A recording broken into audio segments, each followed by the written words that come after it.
ആ കൂടിക്കാഴ്ച വർഗീയവാദിയാണെന്ന് അറിഞ്ഞുകൊണ്ട് തന്നെയാണ് അവർ ഞങ്ങളെ കാണണം എന്നിങ്ങോട്ട് ആവശ്യപ്പെടുകയാണ്. ഇന്ന് സംസാരിക്കാനുണ്ട്, ഞങ്ങൾക്ക് സംസാരിക്കാനൊരു അവസരം തന്നുകൂടെ?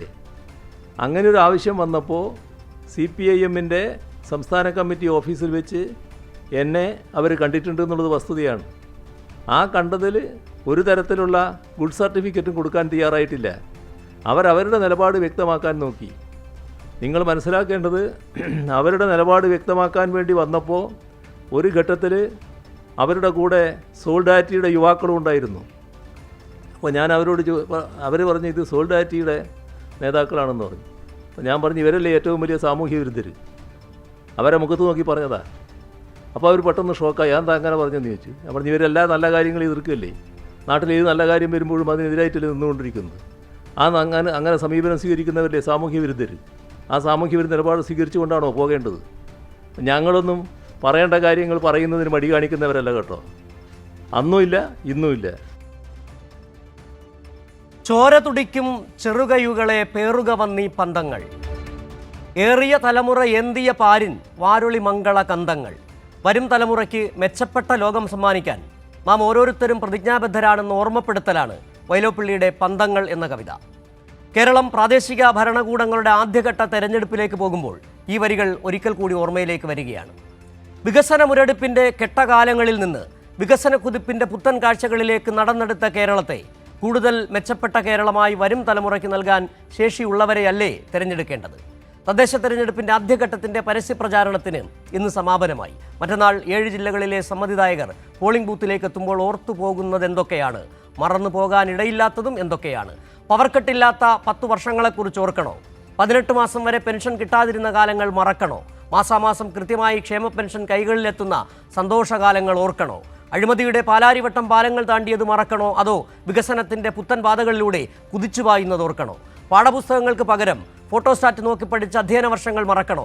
സ്കൂൾ തുറക്കും മുൻപേ പുതുപുത്തൻ പാഠപുസ്തകങ്ങൾ പഠിപ്പിച്ച പാഠങ്ങൾ ഓർക്കണോ? അങ്ങനെ മറക്കരുതാത്തതും ഓർത്തുകൊണ്ടേ ഇരിക്കേണ്ടതുമായ ഒട്ടേറെ കാര്യങ്ങളുണ്ട്. വികസനത്തിനും ക്ഷേമത്തിനുമാകേണ്ടേ വോട്ട് ചെയ്യേണ്ടത്? വർഗീയതയ്ക്കും വില കുറഞ്ഞ വിവാദങ്ങൾക്കും വിഭജന രാഷ്ട്രീയത്തിനും പുരോഗമന കേരളം വോട്ട് ചെയ്യേണ്ടതുണ്ടോ? ന്യൂസ് ആൻഡ് വ്യൂസ് ഈ വിഷയമാണിന്ന് ചർച്ച ചെയ്യുന്നത്. ചർച്ചയിൽ പങ്കെടുക്കുന്നത് CPIM നേതാവ് VPP മുസ്തഫ, കോൺഗ്രസ് നേതാവ് റോണി കെ ബേബി, BJP നേതാവ് S നന്ദു, മുതിർന്ന മാധ്യമപ്രവർത്തകൻ M ജയചന്ദ്രൻ എന്നിവരാണ്. സ്വാഗതം 4 പേർക്കും. ശ്രീ VPP മുസ്തഫ, ഒരുപക്ഷെ നേരത്തെ ഈ ന്യൂസ് ആൻഡ് വ്യൂസിൻ്റെ തുടക്കത്തിൽ ഇന്ന് മുഖ്യമന്ത്രി പറഞ്ഞ വാക്കുകളാണ് നമ്മൾ കേട്ടത്. കോഴിക്കോട്ട് നടന്ന വാർത്താ സമ്മേളനത്തിൽ ജമാഅത്തെ ഇസ്ലാമിയുമായുള്ള ബന്ധത്തെക്കുറിച്ച് മാധ്യമപ്രവർത്തകർ ചോദിച്ചതിനെ സംബന്ധിച്ചായിരുന്നു അദ്ദേഹം മറുപടി പറഞ്ഞത്. ജമാഅത്തെ ഇസ്ലാമി ഏതെങ്കിലും കാലഘട്ടത്തിൽ LDFുമായി ചർച്ച നടത്തിയിട്ടുണ്ടോ എന്നുള്ള ചോദ്യത്തിന് അദ്ദേഹം കൃത്യമായി മറുപടി നൽകുകയും ചെയ്തു. ഞാൻ തുടക്കത്തിൽ ആമുഖത്തിൽ പറഞ്ഞതുപോലെ ഒരു തെരഞ്ഞെടുപ്പിലേക്ക് പോകുമ്പോൾ LDF ജനങ്ങൾക്ക് മുൻപിലേക്ക് വച്ചത് എന്താണ്?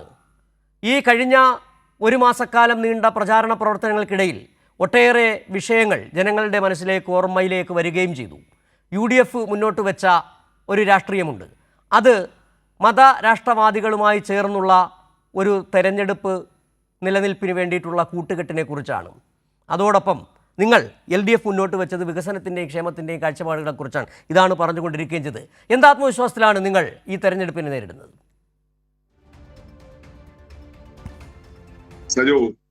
ഇടതുപക്ഷം ഏത് കാലത്തും തെരഞ്ഞെടുപ്പുകളെ നേരിടുന്നത് ജനാധിപത്യത്തിന്റെ ഒരു ഉത്സവമായിട്ടാണ് കാണുന്നത്. ആ നിലയിൽ തികഞ്ഞ രാഷ്ട്രീയ മത്സരമാണ് ഇടതുപക്ഷം മുന്നോട്ട് വെക്കാറുള്ളത്.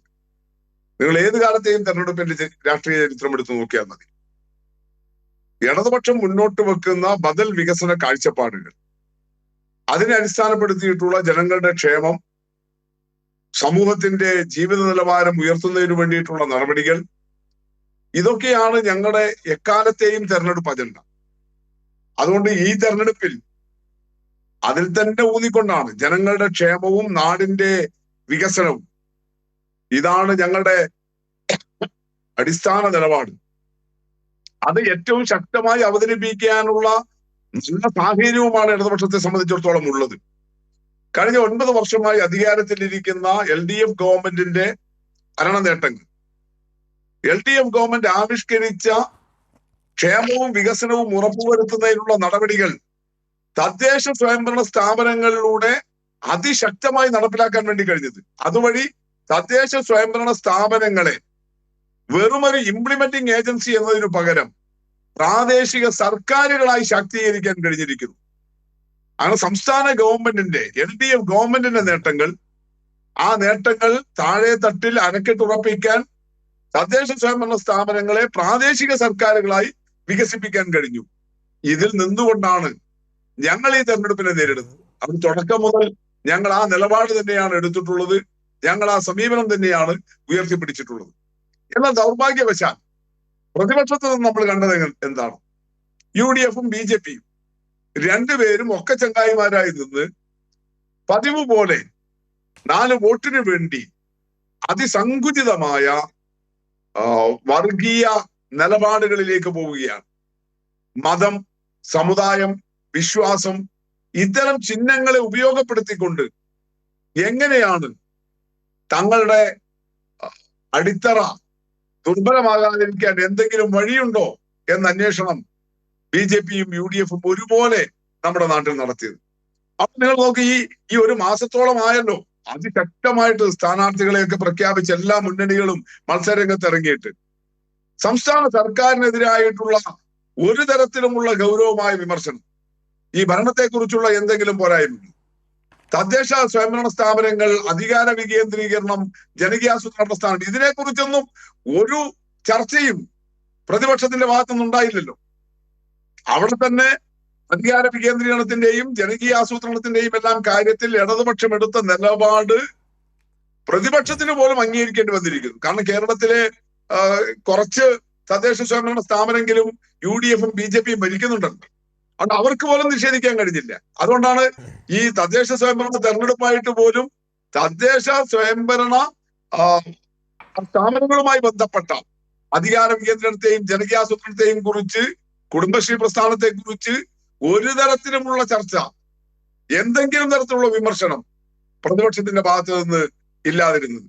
അപ്പൊ അത് വെച്ചുകൊണ്ട് നല്ല ആത്മവിശ്വാസത്തിൽ തന്നെയാണ് ഈ വികസനത്തിന്റെയും ക്ഷേമത്തിന്റെയും നിലപാടുകളിൽ നിന്നുകൊണ്ട് ഞങ്ങൾ പോയിട്ടുള്ളത്. ദൗർഭാഗ്യവശാൽ മറുഭാഗത്ത് നമ്മൾ കണ്ടത് അങ്ങേയറ്റം സാമുദായികമായ വികാരങ്ങൾ ഉദ്ദീപിക്കാൻ ശ്രമിക്കുക. ഇപ്പോ ശ്രീറോണി കെ ബേബി, ഒരുപക്ഷെ VPP മുസ്തഫ പറഞ്ഞു അവർ തെരഞ്ഞെടുപ്പിനെ നേരിടുന്നത് എങ്ങനെയാണ് എന്നുള്ളത്. നിങ്ങളിപ്പോഴും 2019 കണ്ടതാണ്, 20 കണ്ടതാണ്, ഈ കഴിഞ്ഞ തെരഞ്ഞെടുപ്പിലും എല്ലാം കണ്ടതാണ്. നിങ്ങൾ ഇപ്പോഴും പറയുന്നത് ശബരിമലയുമായി ബന്ധപ്പെട്ട വിഷയം തന്നെയാണ്. മറ്റൊന്നും നിങ്ങൾക്ക് പറയാനില്ല. നിൽക്കക്കള്ളിയില്ലാതെ നിങ്ങൾ പറഞ്ഞുകൊണ്ടിരിക്കുന്നത്, നിങ്ങൾ കൂട്ടുപിടിച്ചിരിക്കുന്നത് മതരാഷ്ട്രവാദികളെയാണ്. നിങ്ങൾക്ക് UDF എന്ന് പറയുന്ന സംവിധാനം, കോൺഗ്രസ് എന്ന് പറയുന്ന പാർട്ടി എങ്ങനെയാണ് ഒരു വർഗീയ പാർട്ടിയായി രൂപപ്പെട്ടിരിക്കുന്നത്? നിങ്ങൾക്കൊന്നും പറയാനില്ലാത്തപ്പോൾ നിങ്ങൾ ഇല്ലാ കഥകൾ പറഞ്ഞുകൊണ്ടേയിരിക്കും. ഇതാണിപ്പോൾ VPP ചൂണ്ടിക്കാട്ടിയത്. ഈ തെരഞ്ഞെടുപ്പിൽ നിങ്ങൾക്ക് എന്താണ് പറയാനുള്ളത്, മുന്നോട്ട് വയ്ക്കാനുള്ളത്? ഇവിടെ ബഹുമാനപ്പെട്ട ശ്രീ VPP മുസ്തഫ പറഞ്ഞ വിഷയം തന്നെയാണ് എനിക്ക് തിരിച്ചും പറയാനുള്ളത്. അദ്ദേഹം പറഞ്ഞത് മറ്റൊന്നും പറയാനില്ലാത്തപ്പോൾ മതത്തെക്കുറിച്ച് പറയുന്നു, വിശ്വാസത്തെക്കുറിച്ച് പറയുന്നു, വർഗീയതയെക്കുറിച്ച് പറയുന്നു. ഇവിടെ ആരാണ് മതത്തെക്കുറിച്ചും വിശ്വാസത്തെക്കുറിച്ചും വർഗീയതയെക്കുറിച്ചും പറയുന്നത്? ഇപ്പോൾ ഇവിടെ പറഞ്ഞ പോലെ മതരാഷ്ട്രവാദികളുമായി UDF സന്ധി ചേരുന്നു. ഞാൻ ചോദിച്ചോളട്ടെ, ബഹുമാനപ്പെട്ട കേരള മുഖ്യമന്ത്രി ശ്രീ പിണറായി വിജയൻ, അദ്ദേഹം ഏകദേശം 1 മാസത്തെ മൗനത്തിന് ശേഷം കഴിഞ്ഞ ദിവസം പത്രസമ്മേളനം വിളിച്ചുകൊണ്ട് കോൺഗ്രസ് ജമാഅത്തെ ഇസ്ലാമിയുമായി സഖ്യം ചേർന്നിരിക്കുന്നു എന്ന ആരോപണം ഉന്നയിച്ചുകൊണ്ട് അദ്ദേഹം തെരഞ്ഞെടുപ്പ് പ്രചരണത്തില് ആ വിഷയമാണ് ഇപ്പോൾ അദ്ദേഹം ഉയർത്തിക്കൊണ്ട് വന്നിരിക്കുന്നത്. അപ്പോൾ ഇവിടെ തിരിച്ചു ചോദിക്കാനുള്ള ഒരു ചോദ്യം, നിങ്ങൾക്ക് പറയാൻ മറ്റൊരു വിഷയവും ഇല്ലേ?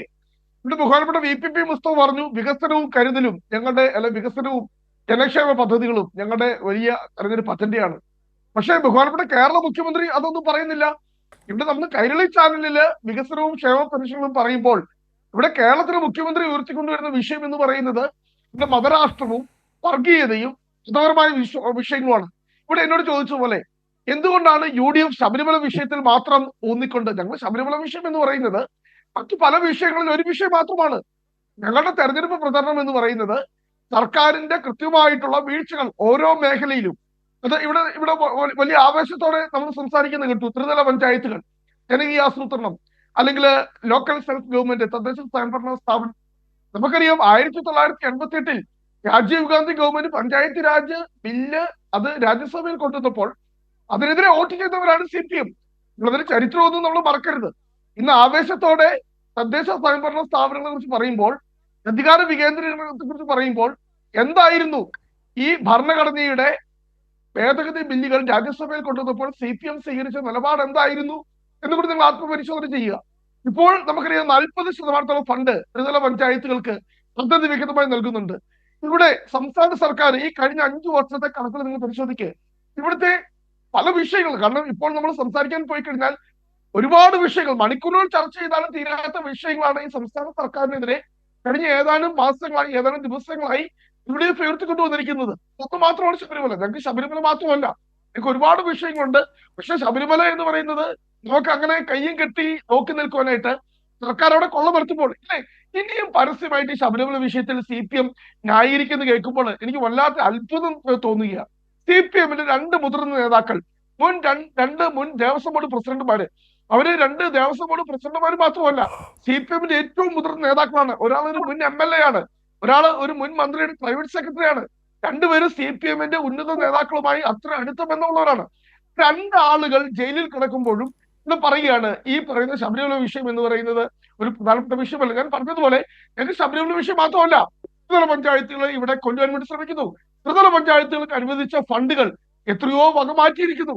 ഇവിടെ ഈ പറയുന്ന തദ്ദേശ സ്വയംഭരണ വകുപ്പ് സെക്രട്ടറിയുടെ തന്നെ ഇവിടെ നമ്മൾ എത്രയോ തവണ അല്ല ശ്രീ റോണിക്ക് ബേബി, താങ്കൾ അല്ല എനിക്ക് തോന്നുന്നു താങ്കൾ പറഞ്ഞ് ചില അസത്യ വസ്തുതകളിലേക്ക് പോകുന്നു. ഈ വകമാറ്റി തദ്ദേശ സ്വയംഭരണ വകുപ്പുകളുടെ വകമാറ്റി ചെലവഴിച്ചു എന്നുള്ളത് തെറ്റായ വസ്തുതയാണെന്നാണ് കണക്കുകൾ പരിശോധന നമുക്ക് മനസ്സിലാക്കാൻ കഴിയും. പിന്നെ താങ്കൾ നേരത്തെ പറഞ്ഞല്ലോ വികസനത്തെക്കുറിച്ച് മുഖ്യമന്ത്രി ഒന്നും പറഞ്ഞില്ല. മുഖ്യമന്ത്രി പറഞ്ഞുകൊണ്ടേ ഇരുന്ന് കഴിഞ്ഞ ദിവസങ്ങളിൽ അദ്ദേഹം 3 ജില്ലകളിൽ വാർത്താസമ്മേളനങ്ങളിൽ പങ്കെടുത്തു, തെരഞ്ഞെടുപ്പ് കൺവെൻഷനിൽ അടക്കം പറഞ്ഞ് ഞങ്ങളെല്ലാവരും മാധ്യമപ്രവർത്തകരും താങ്കൾ ഉൾപ്പെടെയുള്ളവർ കേട്ടതാണ്. അദ്ദേഹം നിരന്തരം പറഞ്ഞുകൊണ്ടിരുന്ന ഒരു കാര്യമാണ് കോൺഗ്രസിനെ കുറിച്ച്, മതരാഷ്ട്രവാദികളുമായുള്ള കൂട്ടുകെട്ട് ആത്മഹത്യാപരമാണ്. താങ്കൾക്ക് അത് ചെറിയ വിഷയമാണെങ്കിലും കേരളത്തിലെ ജനതയ്ക്ക്, കേരളത്തിലെ 3.5 കോടി വരുന്ന ജനതയ്ക്ക്, മതനിരപേക്ഷ വിശ്വാസികളായ ആളുകൾക്ക് അതൊരു വലിയ അപകട സൂചനയാണ്. അതുകൊണ്ട് തന്നെയാണ് അദ്ദേഹം നിരന്തരം ഓർമ്മിപ്പിച്ചുകൊണ്ടേയിരുന്നത്. പിന്നെ വികസനത്തെക്കുറിച്ച് അദ്ദേഹം പറഞ്ഞില്ല എന്ന് പറഞ്ഞാൽ വികസനത്തെക്കുറിച്ച് കേരളത്തിലെ ജനങ്ങൾ പറയുന്നുണ്ട്. അതുകൊണ്ട് അദ്ദേഹം എടുത്തെടുത്ത് ഊന്നി പറയേണ്ടതില്ല. അതുകൊണ്ടാണ് ഞാൻ നേരത്തെ പറഞ്ഞത്, താങ്കൾക്ക് ഈ തുടക്കത്തിൽ ഞാൻ ആമുഖത്തിൽ പറഞ്ഞതുപോലെ പവർ കട്ടിനെ കുറിച്ച് പറഞ്ഞു. പവർ കട്ട് എന്ന് പറഞ്ഞ കാര്യത്തെക്കുറിച്ച് കേരളത്തിലെ ജനങ്ങൾക്ക് അറിയില്ല. ദേശീയപാതയുടെ വികസനം ഇപ്പോൾ നടക്കുന്നുണ്ട്. ക്ഷേമ പെൻഷൻ നിങ്ങളുടെ ഭരണകാലത്ത് 18 മാസം കുടിശ്ശികയായിരുന്നു, ഇപ്പോൾ 2000 രൂപ ക്ഷേമ പെൻഷൻ കൊടുക്കുന്നുണ്ട്. പാഠപുസ്തകങ്ങൾ നേരത്തെ അച്ചടിച്ച് കൊടുക്കുന്നുണ്ട്. ഇതെല്ലാം ജനങ്ങളുടെ മനസ്സിലേക്ക് ഓർമ്മ. ആ വികസനം ജനങ്ങൾ ചർച്ച ചെയ്യുമ്പോൾ അതിനെക്കുറിച്ച് അദ്ദേഹം ഊന്നി പറയേണ്ടതില്ല. അദ്ദേഹം പറഞ്ഞ ഏറ്റവും പ്രധാനപ്പെട്ട വസ്തുത എന്താണ്? നിങ്ങൾ എടുത്തിരിക്കുന്ന അപകടകരമായ നിലപാട്, മതരാഷ്ട്രവാദികളായ ജമാഅത്തെ ഇസ്ലാമിയുമായി കൂട്ടുചേർന്നുള്ള ഈ നിലപാട് ഭാവി കേരളത്തെ തകർക്കുന്നതാണ്. അത് നിരന്തരം ഓർമ്മിപ്പിക്കണം. അതിനെ എങ്ങനെയാണ് നിങ്ങൾ സൈഡ് ലൈൻ ചെയ്യുകയും അതൊരു ചെറിയ വിഷയമായി പറയുകയും ചെയ്യുന്നത്? റോണിക്ക ബേബി, ഞാൻ ആദ്യം പറഞ്ഞതുപോലെ നമ്മൾ ഈ ചർച്ചയിൽ വരുമ്പോൾ മണിക്കൂറുകൾ എടുത്തു കഴിഞ്ഞാൽ, കാരണം അത്രമാത്രം സങ്കീർണമാണ് ഓരോ വിഷയവും, അത്രമാത്രം ഡീപ്പിൽ പറഞ്ഞു പോകേണ്ടതാണ്. അപ്പൊ അങ്ങ് തന്നെ പറഞ്ഞതുപോലെ ദേശീയപാതയുടെ കാര്യം പറഞ്ഞാൽ അത് തന്നെ ഇവിടെ എത്രയോ മണിക്കൂർ ചർച്ച ചെയ്യണം. 150 സ്ഥലങ്ങളിലാണ് ദേശീയപാത ഇടിഞ്ഞ് തകർന്ന് കിടക്കുന്നത്. അപ്പൊ നമുക്ക് അതിനെക്കുറിച്ച് വേണമെങ്കിൽ ചർച്ച ചെയ്യാം. അപ്പൊ അങ്ങ് പറഞ്ഞതുപോലെ പവർ കട്ടിന്റെ കാര്യം, ഈ കഴിഞ്ഞ 5 വർഷത്തിനുള്ളിൽ 5 തവണയാണ് ഇവിടെ ഇലക്ട്രിസിറ്റി ചാർജ് വർദ്ധിപ്പിച്ചത്. ഓരോ വീടുകളിലും ഇപ്പോൾ വരുന്ന ഇലക്ട്രിസിറ്റി എത്രയാ? ഉമ്മൻചാണ്ടി സാർ ഇറങ്ങി പോകുമ്പോൾ KSEB ലാഭത്തിലായിരുന്നു. ഇപ്പോൾ KSEB അതിഭീമമായ കടത്തിലേക്ക് താങ്കളുടെ ഉത്തരവാദിയാണ്. നമുക്കത് അത് ചർച്ച ചെയ്യാം. ഇപ്പോൾ അങ്ങ് പറഞ്ഞതുപോലെ എനിക്ക് കൃത്യമായി ഞങ്ങൾക്ക് നിലപാടുണ്ട്. ഇപ്പോൾ അങ്ങ് പറയുന്ന ഈ ജമാഅത്തെ ഇസ്ലാമി അല്ലെ മതരാഷ്ട്രവാദികൾ എന്ന് പറയുന്നത് ഇത് തലമറന്ന് എണ്ണ തേക്കരുത്. എനിക്ക് അതേ CPM-ന്റെ നേതാക്കളോട് പറയാനുള്ളൂ. കേരളത്തിലെ ജനങ്ങൾക്കൊന്നും അൾഷിമേഴ്സ് രോഗം ബാധിച്ചിട്ടില്ല. അവരുടെ ഓർമ്മയൊന്നും മങ്ങിപ്പോയിട്ടില്ല. 2009 വരെ ഇവിടെ കൃത്യമായി തന്നെ അതെ ശ്രീ റോണിക്ക ബേബി, അങ്ങനെ ഓർമ്മ മങ്ങിപ്പോയിട്ടില്ല. പക്ഷേ അത് തെറ്റാണെന്നും നിങ്ങൾ പഴയ ചില കാര്യങ്ങൾ തെറ്റിദ്ധാരണ പരത്താൻ ശ്രമിക്കുമ്പോൾ ഇന്ന് അതുകൊണ്ടാണ് മുഖ്യമന്ത്രി ഇന്ന് കൃത്യമായി പറഞ്ഞത്. ജമാഅത്തെ ഇസ്ലാമിയോട് വന്നിട്ടുണ്ട്, സംസാരിച്ചിട്ടുണ്ട്, അവരോട് പറഞ്ഞു നിങ്ങൾ സാമൂഹ്യ വിരുദ്ധരാണ്, നിങ്ങളെ കൂടെ കൂട്ടാൻ പറ്റില്ല എന്ന് മുഖത്ത് നോക്കി പറഞ്ഞു എന്നാണ് മുഖ്യമന്ത്രി പറഞ്ഞത്. നിങ്ങളിങ്ങനെ നിരന്തരം കള്ളം പറഞ്ഞുകൊണ്ടിരിക്കുമ്പോൾ അദ്ദേഹത്തിന് എന്ത് പറയേണ്ടത്? ശ്രീ VPP മുസ്തഫ, ഒരുപക്ഷെ അദ്ദേഹം ഇങ്ങനെ പറഞ്ഞോളൂ. അല്ല, ഇപ്പോൾ അങ്ങ് ഈ ബഹുമാനപ്പെട്ട മുഖ്യമന്ത്രി, ഞാനും മുഖ്യമന്ത്രി പറയുന്നത് കേൾക്കുകയായിരുന്നു. അയ്യോ, മുഖ്യമന്ത്രി പറയുന്നത് അവർ വർഗീയവാദികളാണെന്ന് അറിഞ്ഞുകൊണ്ട് തന്നെ നിങ്ങൾ ചർച്ച ചെയ്തു. എത്രയോ വലിയ ഉദാര മനസ്കതയാണ് കേരളത്തിലെ മുഖ്യമന്ത്രിക്കുള്ളത്. ഞാനൊരു അഭിപ്രായം പറഞ്ഞില്ല, മുഖ്യമന്ത്രി പറഞ്ഞ അഭിപ്രായം ഞാൻ പറയാം. 19/4/2009 ജമാഅത്തെ ഇസ്ലാമി നിലപാടുള്ള സംഘടനയാണ്. ദേശീയ സാർവദേശീയ രംഗങ്ങളിൽ ജമാഅത്തെ ഇസ്ലാമിക്ക് കൃത്യമായ നിലപാടുകൊണ്ട് ഈ പറഞ്ഞതാരാ? ഇന്ന് CPM-ന്റെ സംസ്ഥാന സെക്രട്ടറി ആയിരുന്ന പിണറായി വിജയൻ പറഞ്ഞതാ. ദേശാഭിമാനി പത്രം, അത് കോൺഗ്രസ് പത്രമൊന്നുമല്ലല്ലോ. ദേശാഭിമാനി പത്രത്തിൽ എഡിറ്റോറിയൽ ലേഖനം എഴുതി ജമാഅത്തെ ഇസ്ലാമിയുടെ പിന്തുണയ്ക്ക് നന്ദി പറഞ്ഞവരാ. ഇപ്പോൾ ഈ മുഖ്യമന്ത്രി ഇങ്ങനെയൊക്കെ കിടന്ന് ഉള്ളുമ്പോൾ ഞങ്ങൾക്കെതിരെ ഒരു ആരോപണം ഉന്നയിച്ചപ്പോൾ അത് അല്ല, അത് ഉരുളല്ല. താങ്കൾ പറഞ്ഞ ഉരുളൽ എന്ന് പറയുന്ന വാക്കിന് കൃത്യമായി മറുപടി പറയുന്നത് VPP മുസ്തഫയാണ്. VP മുസ്തഫ ഏതെങ്കിലും കാലഘട്ടത്തിൽ അങ്ങനെ പറഞ്ഞിട്ടുണ്ടോ? CPM ദേശാഭിമാനി അങ്ങനെ എഴുതി വന്നിട്ടുണ്ടോ? ജമാഅത്തെ ഇസ്ലാമിയെ പ്രകീർത്തിച്ചിട്ടുണ്ടോ? ജമാഅത്തെ ഇസ്ലാമി നിലപാടുള്ളവരെന്ന് പറഞ്ഞിട്ടുണ്ടോ? നിലപാടെന്ന് പറഞ്ഞാൽ എനിക്ക് തോന്നുന്നില്ല. നിലപാടെന്ന് പറഞ്ഞാൽ അവരുടെ മതരാഷ്ട്രവാദ നിലപാടെന്നായിരിക്കാം. VPP കേട്ടില്ല, ഒന്നുകൂടി ചോദ്യം പറയാമോ? അതായത് ഇപ്പോൾ റോണി കെ ബേബി പറഞ്ഞത് പണ്ട് പിണറായി വിജയൻ ജമാഅത്തെ ഇസ്ലാമി നിലപാടുള്ളവരാണ് എന്ന് പറഞ്ഞതാണ്, ദേശാഭിമാനിയിൽ ജമാഅത്തെ ഇസ്ലാമിയെ കുറിച്ച് ലേഖനം എഴുതിയതാണ് എന്ന തരത്തിലാണ് ഇപ്പോൾ അദ്ദേഹം പറഞ്ഞത്. താങ്കൾ കേട്ടിട്ടുണ്ടാകണം. ഹലോ, കേൾക്കാമോ? ശരി, അതിലേക്ക് വരാം.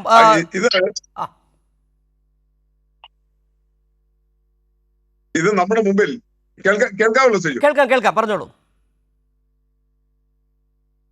അപ്പൊ നമ്മൾ യഥാർത്ഥത്തിൽ മുഖ്യമന്ത്രി ശ്രീ റോണി ഈ മുഖ്യമന്ത്രിയുടെ വാർത്താ സമ്മേളനം ശ്രദ്ധാപൂർവം കേട്ടിട്ടുണ്ടാവും എന്ന് തന്നെയാണ് ഞാൻ കരുതുന്നത്. കാരണം അദ്ദേഹം മാധ്യമ ചർച്ചയിലൊക്കെ പങ്കെടുക്കുന്ന ഒരാളായതുകൊണ്ട്. യഥാർത്ഥത്തിൽ മുഖ്യമന്ത്രി ഊന്നിയ പോയിന്റ് ഏതാണ്? വികസനത്തിന്റെ രാഷ്ട്രീയമാണ്. കേരളത്തിലെ അദ്ദേഹത്തിന്റെ നേതൃത്വത്തിലുള്ള ഗവൺമെന്റ് നടപ്പിലാക്കിക്കൊണ്ടിരിക്കുന്ന വികസന പ്രവർത്തനങ്ങൾ, ക്ഷേമം, ഇടതുപക്ഷത്തിന്റെ ബദൽ നയങ്ങൾ, കോൺഗ്രസും BJPയും ഉയർത്തിപ്പിടിക്കുന്ന ആഗോളവൽക്കരണ നയങ്ങൾക്ക് ബദലായി കേരളം എങ്ങനെയാണ് ഇടതുപക്ഷത്തിന്റെ നേതൃത്വത്തിൽ ഒരു മറുബദൽ സാധ്യമാക്കുന്നത്, അതിന് തുരങ്കം വെക്കുന്ന രാഷ്ട്രീയം UDFും BJPയും കൈകാര്യം ചെയ്യുകയാണ്. കേരള വിരുദ്ധതയാണ് കേരളത്തിലെ പ്രതിപക്ഷത്തിന്റെ അടിസ്ഥാനം. കേരളത്തിലെ ജനാധിപത്യ പ്രക്രിയയിൽ ഒരു ക്രിയാത്മക പ്രതിപക്ഷമാകാനല്ല, കേരളത്തിലെ BJPയും UDFും എങ്ങനെയാണ് അന്ധമായ സർക്കാർ വിരോധത്താൽ, ഇടതുപക്ഷ വിരോധത്താൽ കേരള വിരുദ്ധരായി തീരുന്നത്. ഈ വികസനത്തിന്റെ രാഷ്ട്രീയത്തിലാണ് റോണി ഊന്നുന്നത്. ആ അന്ധമായ ഇടതുപക്ഷ വിരോധത്താൽ നിങ്ങൾ കൈകാര്യം ചെയ്യുന്ന ചീന രാഷ്ട്രീയം, അതിലാണ് ജമാഅത്തെ ഇസ്ലാമി ബന്ധത്തെ അദ്ദേഹം പരാമർശിക്കുന്നത്. അത് ഗൗരവമായ ഒരു പ്രശ്നമല്ലേ? കേരളത്തിന്റെ സെക്കുലർ ഫാബ്രിക്കിനെ ദുർബലപ്പെടുത്തുന്ന സമീപനമല്ലേ UDF സ്വീകരിച്ചിരിക്കുന്നത്? കോൺഗ്രസും മുസ്ലിം ലീഗും എല്ലാം തരാതരം പോലെ വർഗീയ ശക്തികളുമായിട്ട് കൈകോർത്തിട്ടുണ്ടെങ്കിലും കോലീബി സഖ്യം പോലും ഈ കേരളത്തിൽ ഒരു നഗ്ന യാഥാർത്ഥ്യമായിരുന്നല്ലോ. പക്ഷെ ഇന്നത്തെ ഒരു സവിശേഷ സാഹചര്യത്തിൽ ആ പഴയ BJP 90കളിൽ വലിയ ശക്തിയല്ലാതിരുന്ന BJP ഇന്ന് രാജ്യത്തിന്റെ അധികാരമേറിയ ഒരു നവ ഫാഷിസ്റ്റ് ശക്തിയായി നിലകൊള്ളുമ്പോൾ നിങ്ങൾ ഈ ജമാഅത്തെ ഇസ്ലാമിയുമായിട്ട്, മതരാഷ്ട്രവാദികളുമായിട്ട് സഖ്യമുണ്ടാക്കുന്നത് എത്രത്തോളം നമ്മുടെ സെക്കുലർ ഫാബ്രിക്കിനെ ദുർബലപ്പെടുത്തും? അതാണ് ഉന്നയിക്കുന്ന വിഷയം. അത് പറയേണ്ട കാര്യമല്ലേ? അപ്പൊ നിങ്ങൾ പണ്ട് ഇടതുപക്ഷവും ഈ ജമാഅത്തെ ഇസ്ലാമിയുമായിട്ട് ബന്ധം ഉണ്ടാക്കിയിട്ടില്ലല്ലോ. നിങ്ങൾ ഉണ്ടാക്കിയതുപോലെ ജമാഅത്തെ ഇസ്ലാമിയുടെ ഏത് തെരഞ്ഞെടുപ്പിലാണ് ജമാഅത്തെ ഇസ്ലാമിക്കാർക്ക് ഇടതുപക്ഷം സീറ്റ് നൽകിയിട്ടുള്ളത്? എവിടെയാണ് ജമാഅത്തെ ഇസ്ലാമിക്കാരന് എന്തെങ്കിലും ഒരു പദവിയോ സ്ഥാനമാനങ്ങളോ കിട്ടുന്ന ഒരു നിലപാട് ഇടതുപക്ഷത്തിന്റെ ഭാഗത്തുനിന്ന് ഉണ്ടായിട്ടുള്ളത്? നിങ്ങളല്ലേ ഇപ്പൊ അവർക്ക് വെള്ളിത്തളിക വെച്ചു കൊടുത്ത് അവരെ പഞ്ചായത്ത് മെമ്പർമാരും ജില്ലാ പഞ്ചായത്ത് മെമ്പർമാരും അവരെ വിവിധ ഔദ്യോഗിക സ്ഥാനങ്ങളിലുമെല്ലാം എത്തിക്കാൻ ശ്രമിക്കുന്നത്. അത് കേരളത്തിന് അനുയോജ്യമായ ഒന്നാണ്. കേരളത്തിലെ സുന്നി പ്രസ്ഥാനങ്ങൾ, കേരളത്തിലെ മറ്റ് മുസ്ലിം സാമുദായിക സംഘടനകൾ, അവര് പോലും ഉൾക്കൊള്ളാതിരുന്ന ഒരു വിഭാഗമല്ലേ ജമാഅത്തെ ഇസ്ലാമി? നിങ്ങളുടെ ഗവൺമെന്റ് തന്നെ നേരത്തെ അതിനെ നിരോധിച്ചിട്ടില്ലേ? ഇന്ദിരാഗാന്ധി അടിയന്തരാവസ്ഥയുടെ കാലത്ത് ജമാഅത്തെ ഇസ്ലാമിയെ നിരോധിച്ചിട്ടില്ലേ? 1992 ബാബരി മസ്ജിദ് തകർക്കപ്പെട്ടതിനെ തുടർന്നുള്ള സാഹചര്യത്തിൽ PV നരസിംഹറാവുവിന്റെ ഗവൺമെന്റ് ജമാഅത്തെ ഇസ്ലാമിയെ നിരോധിച്ചിട്ടില്ലേ? അങ്ങനെ ഒരു കൂട്ടരുമായിട്ട് ഇത്ര പരസ്യമായിട്ട് സഖ്യമുണ്ടാക്കാൻ എങ്ങനെ കഴിയുന്നു? അതല്ലേ മുഖ്യമന്ത്രി ചൂണ്ടിക്കാണിക്കുന്നത്. അതുപോലെ ഒരു സഖ്യം ഇടതുപക്ഷം എപ്പോഴെങ്കിലും ഉണ്ടാക്കിയിട്ടുണ്ടോ? അത് വസ്തുതാപരമല്ലേ? നിങ്ങൾ ഈ പറയുന്ന ദേശാഭിമാനിയിലെ മുഖപ്രസംഗം ഉൾപ്പെടെ, റോണിയെ പോലുള്ള ആളുകൾ VD സതീശനല്ലോ, കുറച്ച് വായിക്കാനും മനസ്സിലാക്കാനും കഴിയുന്ന ഒരാളല്ലേ. നിങ്ങൾ ആ മുഖപ്രസംഗം വായിക്കും. ഇന്ന് മുഖ്യമന്ത്രി പ്രത്യേകം എടുത്ത് ഉദ്ധരിച്ചല്ലോ. അതില് ജമാഅത്തെ ഇസ്ലാമി 1996 എന്തുകൊണ്ടാ 92 ജമാഅത്തെ ഇസ്ലാമിയെ കോൺഗ്രസ് ഗവൺമെന്റ് നിരോധിച്ചു ഇന്ത്യയിൽ. അതുവരെയും നിങ്ങൾക്കാണ് പിന്തുണ നൽകിയത്. അവര് 87 രാഷ്ട്രീയത്തിൽ ഇടപെടാൻ തുടങ്ങിയത് തൊട്ട് കോൺഗ്രസിനും വലതുപക്ഷത്തിനുമാണ് പിന്തുണ നൽകിയത്. പക്ഷെ 92-ൽ RSSനെ BJPയെ ബാബരി മസ്ജിദ് തകർത്തതിന്റെ പശ്ചാത്തലത്തിൽ നിരോധിക്കേണ്ടി വന്നപ്പോ നിങ്ങൾ തൂക്കം ഒപ്പിക്കാൻ വേണ്ടി ജമാഅത്തെ ഇസ്ലാമിയെയും നിരോധിച്ചു. അതിലുള്ള കോൺഗ്രസിനോടുള്ള വിരോധ നിമിത്തമാണ്, പ്രതിഷേധം നിമിത്തമാണ് 96-ലെ തെരഞ്ഞെടുപ്പിൽ അവർ ഏകപക്ഷീയമായി ഇടതുപക്ഷത്തെ പിന്തുണക്കുന്നത്. റോണി, ആ തെരഞ്ഞെടുപ്പിൽ ജമാഅത്തെ ഇസ്ലാമി മാത്രമല്ല, Kerala Catholic bishop conference KCBC അവരും ഇടതുപക്ഷത്തെയാണ് പിന്തുണച്ചത്. ഈ രണ്ട് പിന്തുണയെയും കുറിച്ച് ദേശാഭിമാനിയുടെ മുഖപ്രസംഗത്തിൽ പറയുന്നുണ്ട്. എന്തേ റോണി അത് കാണാതെ പോകുന്നത്? അന്ന് VD സതീശനെ പോലെ ഒറ്റക്കണ്ണ് വെച്ചിട്ട് വായിക്കല്ല. നിങ്ങൾ ഈ പറയുന്ന 96 ഏപ്രിൽ 22-ന്റെ ദേശാഭിമാനി മുഖപ്രസംഗം ആ തെരഞ്ഞെടുപ്പിൽ ഇടതുപക്ഷത്തിന് ഏകപക്ഷീയമായി പിന്തുണ, അങ്ങോട്ട് പോയി ചർച്ച നടത്തിയിട്ടല്ല, മറിച്ച് ഏകപക്ഷീയമായി അന്നത്തെ രാഷ്ട്രീയ സാഹചര്യത്തിൽ കോൺഗ്രസിനോടുള്ള പ്രതിഷേധം നിമിത്തം കേരള കാത്തലിക് ബിഷപ്പ് കോൺഫറൻസും അതുപോലെ ജമാഅത്തെ ഇസ്ലാമിയുടെ കേരള ഘടകവും ഇടതുപക്ഷത്തിന് നൽകിയ പിന്തുണയെ കുറിച്ചിട്ടുള്ള വിലയിരുത്തലാണ്. അവിടെ KCBCയെ കുറിച്ചും ജമാഅത്തെ ഇസ്ലാമിയെ കുറിച്ചും ആ മുഖപ്രസംഗത്തിൽ പറയുന്ന വാചകം കൂടി പറയൂ. അപ്പൊ താങ്കൾക്ക് മനസ്സിലാകും. അത് കൃത്യമായിട്ടാണ് പറയുന്നത്. ലോകത്തെവിടെയും എന്തെങ്കിലും പ്രശ്നമുണ്ടായാൽ, സംഭവങ്ങൾ ഉണ്ടായാൽ അതിനെ സ്വന്തം ഇസ്ലാമിക വീക്ഷണത്തിൽ മതപരമായ ഊന്നലിൽ മാത്രം നിന്നുകൊണ്ട് നിരീക്ഷിക്കുകയും വീക്ഷണങ്ങൾ പ്രകടിപ്പിക്കുകയും ചെയ്യുന്നവരാണ് ജമാഅത്തെ ഇസ്ലാമി. ഇങ്ങനെ തന്നെയാണ് പറഞ്ഞിട്ടുള്ളത്. അതുകൊണ്ട് ഒരു തർക്കവും നിങ്ങൾക്ക് അക്കാര്യത്തിൽ ഉണ്ടാകേണ്ട കാര്യമില്ല.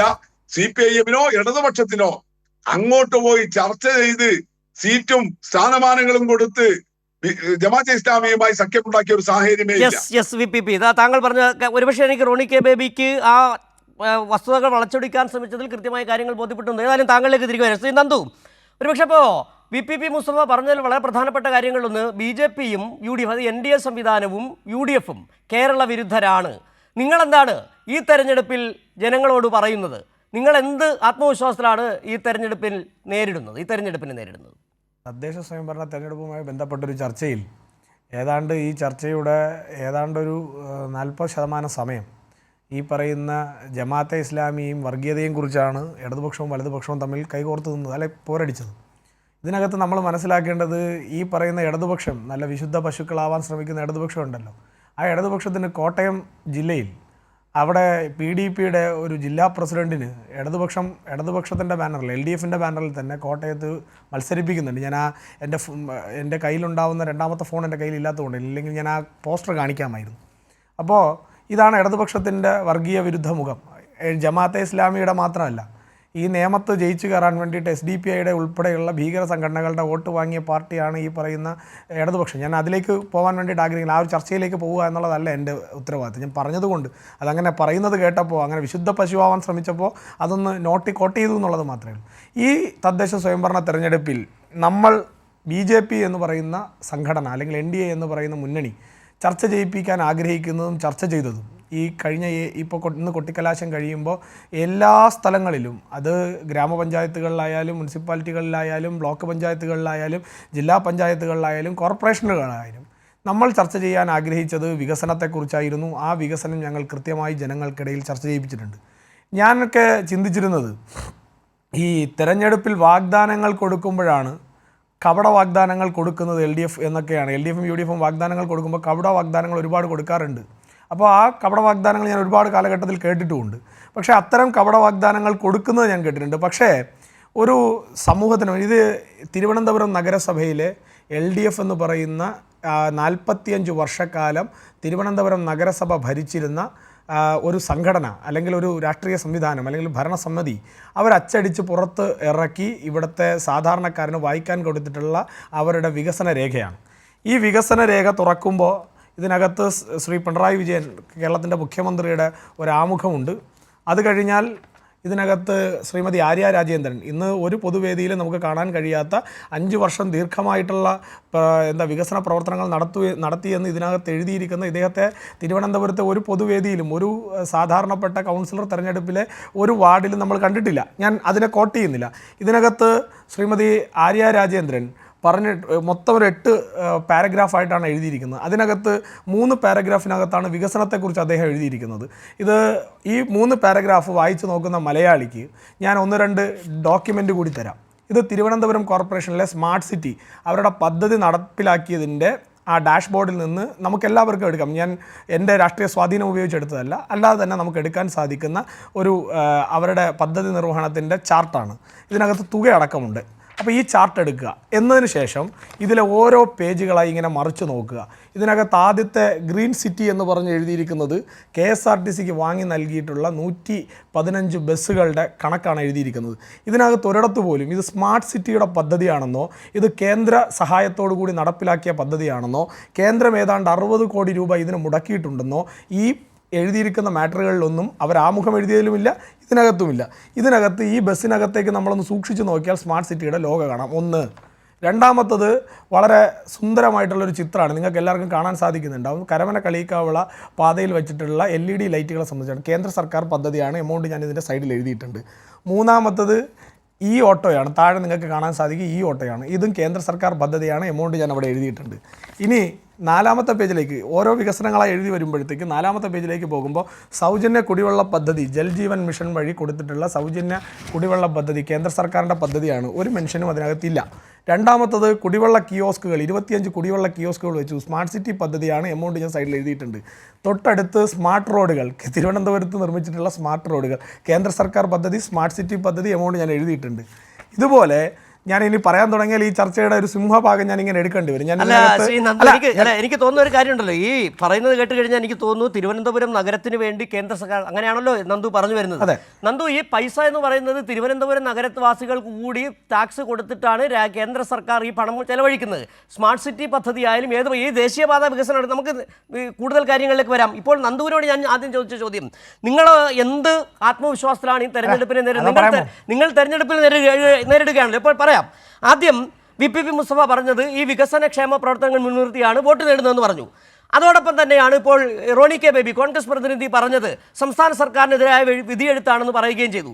നിങ്ങളോടുള്ള ചോദ്യം, BJP എന്ത് ന്യായം പറഞ്ഞാണ്, എന്ത് ആത്മവിശ്വാസത്തിലാണ് ജനങ്ങളെ നേരിടുന്നത്? നിങ്ങൾ വികസനത്തിന്റെ കാര്യമൊക്കെ ഒരുപാട് പ്രകീർത്തിക്കുന്നുണ്ടല്ലോ നന്ദു, എന്താണ് നിങ്ങൾക്ക് ജനങ്ങളോട് പറയാനുള്ളത്?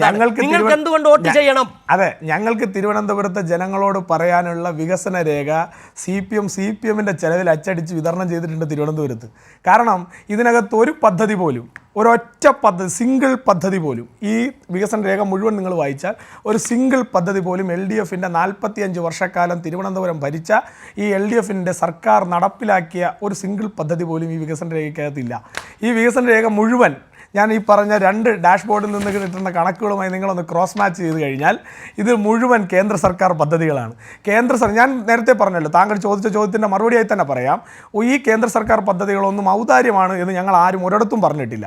പക്ഷേ തിരുവനന്തപുരം നഗരത്തിന് ഇന്ന് വികസനത്തിൻ്റെ എന്തെങ്കിലും ഒരു കണിക എടുത്തു കാണിക്കാനുണ്ടെങ്കിൽ ആ എടുത്തു കാണിക്കാനുള്ള വികസനത്തിൻ്റെ കണിക കൊടുത്തിട്ടുള്ളത് നരേന്ദ്രമോദിയുടെ സർക്കാരും നരേന്ദ്രമോദിയുടെ സ്മാർട്ട് സിറ്റിയും നരേന്ദ്രമോദിയുടെ ജൽജീവൻ മിഷനും അടക്കമുള്ള കേന്ദ്ര പദ്ധതികളാണ്. അത്തരം കേന്ദ്ര പദ്ധതികൾ എഫക്റ്റീവായി നടത്താതെ, ഇതിൽ ഇപ്പോൾ ജൽജീവൻ മിഷനെ കുറിച്ച് ഇതിനകത്ത് എഴുതിയിട്ടുണ്ട്, ഈ ജൽജീവൻ മിഷൻ പല സ്ഥലത്തും ഇന്ന് നടപ്പിലാകുന്നില്ല. ഞാൻ പറഞ്ഞോട്ടെ, നിങ്ങൾ പദ്ധതിയെ ഈ പല പദ്ധതികളും ഈ ലൈഫ് മിഷൻ അടക്കം നിങ്ങൾ പറഞ്ഞ നിങ്ങളുടെ പദ്ധതിയാണ്. 70,000 കോടി രൂപ കൊടുത്തിട്ട് ഇവിടെ 4 ലക്ഷം രൂപ കൊടുത്ത് വീട് നിർമ്മിച്ചവരും നരേന്ദ്രമോദിയുടെ പടം വെക്കണമെന്ന് പറഞ്ഞ ആൾക്കാരാണല്ലോ നിങ്ങൾ. ഈ ഒരു മലയാളത്തിൽ പറയുന്ന ഉളുപ്പ് വേണമെന്ന് പറഞ്ഞൊരു സംഭവം ആരോടാണ് ചോദിക്കേണ്ടതെന്ന് ഞാൻ താങ്കളോട് പറയുന്നില്ല. കേരളത്തിലെ ജനസമൂഹം അത് തീരുമാനിക്കും. ഞാൻ അതുകൊണ്ടാണ് ഇതിങ്ങനെ ഡീറ്റെയിൽ ആയിട്ട് പറയാം. ഞാനൊരു കാര്യം പറയാം, ഇത് ഇത്തരം വ്യാജ ആരോപണങ്ങൾ നിങ്ങളിപ്പോൾ പറഞ്ഞല്ലോ, നരേന്ദ്രമോദി, താങ്കളൊക്കെ കുറച്ചുകൂടി സീനിയർ ആയിട്ടുള്ള, കുറച്ചുകൂടി എന്നെക്കാൾ പക്വതയോടുകൂടി കാര്യങ്ങളെ കാണുന്നയാളാണെന്നാണ് ഞാൻ വിശ്വസിക്കുന്നത്. ദയവ് ചെയ്ത് ഇത്തരം ഈ ചില പോരാളി ഷാജിമാരുടെ ക്യാപ്സ്യൂൾ ടൈപ്പ് കാര്യങ്ങളൊന്നും താങ്കളെ പോലെയുള്ള ഉത്തരവാദിത്തപ്പെട്ട ഒരു മാധ്യമ പ്രവർത്തനം പറയരുത്. അങ്ങനെ ഒരു ഗവൺമെൻറ് ഓർഡർ ഉണ്ടോ എന്ന് ഞാൻ ചോദിച്ചാൽ അത് കാണിക്കാൻ താങ്കൾക്ക് സാധിക്കുമോ? ഇല്ല. എന്തിനാണ് വെറുതെ കള്ളം പറയുന്നത്? നമുക്ക് സീരിയസ് ആയി ഡിബേറ്റ് ചെയ്യാം. ഞാൻ ചോദിക്കട്ടെ, അത് നമുക്ക് ഈ പറയുന്ന കാര്യങ്ങൾ നിരവധി തവണ ചർച്ച ചെയ്ത് പോയതാണ്. എന്താണ് സംസ്ഥാന സർക്കാർ കൃത്യമായ നിലപാടെടുത്തു. നിങ്ങളുടെ നരേന്ദ്രമോദിയുടെ പടം വയ്ക്കാൻ ഞങ്ങളെ കൊണ്ടാകില്ല എന്ന് പറഞ്ഞ് അതാണ് ഞാൻ പറഞ്ഞത്. നിങ്ങളെ പോലെയുള്ള നന്ദുവിനെ പോലെയുള്ള നേതാക്കൾ, BJP നേതാക്കൾ വന്നിരുന്ന് പറയാറുണ്ട് ലൈഫ് മിഷൻ ഞങ്ങളുടെ പദ്ധതിയാണെന്ന്. എവിടെയാണ് നിങ്ങളുടെ പദ്ധതി? 70,000 രൂപ കൊടുത്ത് അതിലെത്ര 12 ലക്ഷം പേർക്ക്? മറുപടി പറയാം. നിൽക്കൂ, ഇതിനകത്ത് ഒരു വരി എഴുതി ചേർത്തിട്ടുണ്ട്. LIFE/PMAY പദ്ധതി പ്രകാരം കേരളത്തിൽ ഏറ്റവും അധികം ഗുണഭോക്താക്കളെ കണ്ടെത്തിയത് തിരുവനന്തപുരം നഗരസഭയാണ്. ഞാൻ എഴുതിയതല്ല, ബഹുമാനിയായ ആര്യ രാജേന്ദ്രൻ എഴുതിയ ഇതാണ്. ഞാൻ എഴുതിയതല്ല, ഇതാ തെളിവാണ്. ഞാൻ നിങ്ങളോട് കള്ളം പറയേണ്ടതിന് ഞാൻ ജനങ്ങളോടാണ് സംവദിക്കുന്നത്. നിങ്ങൾ ഇത്തരത്തിൽ പൊയ്വാക്കുകൾ കൊണ്ട് നിങ്ങൾക്ക് ഒരു ഓട്ടയും അടയ്ക്കാൻ സാധിക്കില്ല. ഇത്തരത്തിൽ ഞങ്ങൾ പറഞ്ഞല്ലോ, ഞങ്ങളിവിടെ ആകെ ചർച്ച ചെയ്യാൻ ആഗ്രഹിക്കുന്നത് ഈ നാട്ടിൽ വികസനം 45 വർഷക്കാലം ഈ നഗരസഭയും ഈ രാജ്യത്തെ പല നന്ദു, ഞാനൊരു കാര്യം പറയട്ടെ. നമ്മൾ ചർച്ചയ്ക്ക് വന്നപ്പോഴത്തേക്ക് ഞാൻ ചോദിച്ച ഒറ്റ ചോദ്യം, ആദ്യത്തെ ചോദ്യമാണ് ചോദിച്ചത്. നന്ദു ഇപ്പോഴും തിരുവനന്തപുരം നഗരസഭ പിടിച്ചു. ഞാൻ പറയട്ടെ, ചോദിക്കട്ടെ. നിങ്ങൾ കേരളത്തിലെ 943 പഞ്ചായത്തുകൾ, 14 ജില്ലാ പഞ്ചായത്തുകൾ, അതോടൊപ്പം തന്നെ ബ്ലോക്ക് പഞ്ചായത്തുകൾ, കോർപ്പറേഷനുകൾ ഉണ്ട്. ഈ ഇത്രയും സ്ഥലങ്ങൾ നിങ്ങൾ പറഞ്ഞുകൊണ്ടെന്ന് 25% വോട്ട് മേടിക്കുമെന്ന് പറഞ്ഞാണ്. നിങ്ങൾക്ക് ഒരു കാര്യം പറയാൻ കഴിഞ്ഞിട്ടുണ്ടോ? നിങ്ങൾ ഇന്ന കാര്യം കൊണ്ട് നിങ്ങൾക്ക് വോട്ട് ചെയ്യണമെന്ന് പറയാൻ നിങ്ങൾക്ക് കഴിയുന്നുണ്ടോ? നിങ്ങൾ നന്ദു തുടക്കം മുതൽ തിരുവനന്തപുരം നഗരസഭയിലെ സ്മാർട്ട് സിറ്റി പദ്ധതിക്ക് ഞാൻ പറയട്ടെ, ജനറം എന്ന് പറഞ്ഞ പദ്ധതിക്ക് ബസ് കിട്ടിയ കാര്യങ്ങൾക്കൊക്കെ അറിയാം. അത് തിരുവനന്തപുരം നഗരസഭയ്ക്ക് മാത്രമല്ല, രാജ്യത്ത് എല്ലായിടത്തും കിട്ടിയതാണത്. അതിന്റെ പണം കൊടുത്തത് രാജ്യത്തെ ഓരോ പൗരനുമാണ്. ശ്രീ നന്ദു, നിങ്ങൾ എന്നോടൊരു ചോദ്യം ചോദിച്ചു. ഞാൻ ആ ചോദ്യത്തിൻ്റെ എൻ്റെ പോർഷൻ പറഞ്ഞു തുടങ്ങിയപ്പോൾ താങ്കൾ രണ്ടാമത്തെ സ്ട്രെച്ചിൽ ഇടപെട്ടു. മൂന്നാമത്തെ സ്ട്രെച്ചിൽ ഞാൻ പറഞ്ഞു തുടങ്ങുമ്പോൾ താങ്കൾ ഇടപെട്ടു. താങ്കൾ കുറച്ച് നേരം ഇരുന്നാൽ ഞാൻ എന്താണ് BJP ഈ തദ്ദേശ സ്വയംഭരണ തെരഞ്ഞെടുപ്പിൽ, അത് ഞാൻ ആദ്യം തന്നെ പറഞ്ഞു. ഞങ്ങളെ സംബന്ധിച്ചിടത്തോളം ഞങ്ങൾ ചർച്ച ചെയ്യാൻ ആഗ്രഹിക്കുന്നത് രാഷ്ട്രീയം എന്നുള്ളത് വികസനത്തിൻ്റെ രാഷ്ട്രീയമാണ്. അത് പക്ഷഭേദമില്ലാത്തൊരു രാഷ്ട്രീയമായിരിക്കണം, അത് കാര്യക്ഷമമായ രാഷ്ട്രീയമായിരിക്കണം. അത് വികസനം കൊടുക്കുമ്പോൾ അത് ഇന്നത്തേക്ക് എന്ത് എന്നുള്ളതല്ല, ഒരു 10-20 വർഷം കഴിയുമ്പോൾ നമ്മളെ സംസ്ഥാനം ഏത് നിലയിലേക്ക് വളരണം, അതിനൊരു കാഴ്ചപ്പാടുള്ള ഒരു ഭരണകൂടങ്ങൾ താഴെത്തട്ടിൽ പഞ്ചായത്ത് തലങ്ങളിൽ, ബ്ലോക്ക് പഞ്ചായത്ത് തലങ്ങളിൽ ഉണ്ടാവണം, അല്ലെങ്കിൽ നഗരസഭാ തലങ്ങളിൽ ഉണ്ടാവണം. ഞാൻ അത് പറയുമ്പോൾ LDF എന്ന് പറയുന്ന സംവിധാനത്തിൻ്റെ കഴിഞ്ഞ 45 വർഷം അവരൊരു ഉരുക്ക് കോട്ട പോലെ അവരുടെ കോട്ടയായി സംരക്ഷിച്ചു പിടിച്ച ഒരു നഗരസഭ, അതും തലസ്ഥാന നഗരസഭ, അവർ നടത്തിയിട്ടുള്ള പ്രവർത്തനങ്ങളും അവർ പറഞ്ഞിട്ടുള്ള ചില കാര്യങ്ങൾ ഞാൻ ജനങ്ങളുടെ മുൻപാകെ ആദ്യം ഒരു സാമ്പിൾ എന്നുള്ള നിലയിൽ വെച്ചതാണ്. അല്ലാതെ ഞാൻ കേരളത്തിലെ മുഴുവൻ മറുപടി പറയില്ല എന്നല്ല. ഉരുക്കുകോട്ട ഉണ്ടല്ലോ, ഈ സാമാന്യം താങ്കൾ അപ്പം ജനങ്ങളെ അണ്ടർ എസ്റ്റിമേറ്റ് ചെയ്യുകയാണ്. 35 വർഷത്തോളം 45 വർഷത്തോളം ഉരുക്കുകോട്ടയായി തിരുവനന്തപുരത്തെ നഗരസഭയെ ഇടതുപക്ഷത്തെ ജനങ്ങൾ കാത്തു സൂക്ഷിച്ചുവെങ്കിൽ അവർക്ക് കൃത്യമായി അറിയാം നിങ്ങൾ പറയുന്ന വികസന ഈ എന്താ പറയുക പൊള്ളത്തരങ്ങളും വ്യാജപ്രചരണങ്ങളും അല്ല ജനങ്ങൾ തിരിച്ചറിയുന്നതും കൂടി ഉണ്ട്. നന്ദു, ഏതായാലും നന്ദുവിലേക്ക് വരാം. ഏറെ നേരമായി ശ്രീ ജയചന്ദ്രൻ, താങ്കളിലേക്ക് വരാം. ശ്രീ ജയചന്ദ്രൻ കൂടി നമുക്കിപ്പം ചേരുന്നുണ്ട്. ശ്രീ M. ജയചന്ദ്രൻ, ഇപ്പോൾ ഇവിടെ 3 വാദമുഖങ്ങൾ താങ്കൾ കേട്ടതാണ്. VPP മുസ്തഫ പറഞ്ഞ വികസനത്തിൻ്റെ ക്ഷേമത്തിൻ്റെ കാര്യം, അതോടൊപ്പം തന്നെ ഇപ്പോൾ മുഖ്യമന്ത്രി നിരന്തരം പറഞ്ഞുകൊണ്ടിരുന്ന ജമാഅത്തെ ഇസ്ലാമിയെ കുറിച്ച് പറയുന്നത് ഏതോ വില കുറഞ്ഞ കാര്യമാണെന്ന് റോണി കെ ബേബി പറഞ്ഞത്,